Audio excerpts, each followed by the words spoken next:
کان کھول کے سنو، پوری زندگی میں صرف ایک بار رحمت دو عالم صلی اللہ علیہ وآلہ وسلم اپنے گھر میں داخل ہوئے مکہ مکرمہ میں۔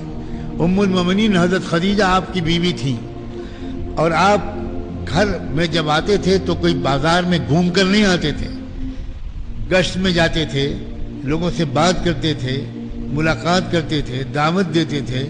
کوئی پتھر مارتا تھا، کوئی تھوکتا تھا، کوئی گالی دیتا تھا، اور حضور یہ سارے زخم اور ذلتیں سہنے کے بعد گھر میں آتے تھے۔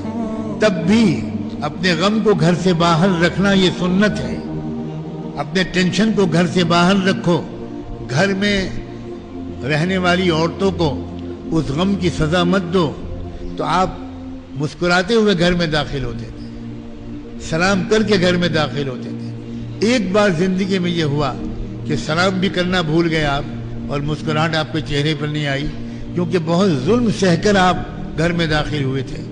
حضرت خدیجہ نے دیکھا آپ کو اور دیکھ کر پوچھا کہ اے اللہ کے رسول، کیا خیریت تو ہے؟ کیسے مزاج ہے؟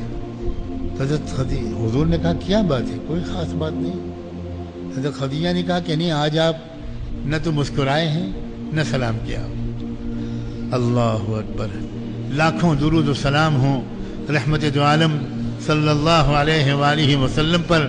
الٹے قدم اللہ کے رسول پیچھے نکلے، گھر سے باہر گئے، پھر دوبارہ گھر میں داخل ہوئے، اور اس بار سلام کر کے وہ مسکراتے ہوئے داخل، اور کہا خدیجہ اللہ تم کو جزائے خیر دے، ایک بہت نیک کام کے ثواب سے محروم رہنے سے آج تم نے مجھ کو بچا لیا۔ یہ ہے اسلام۔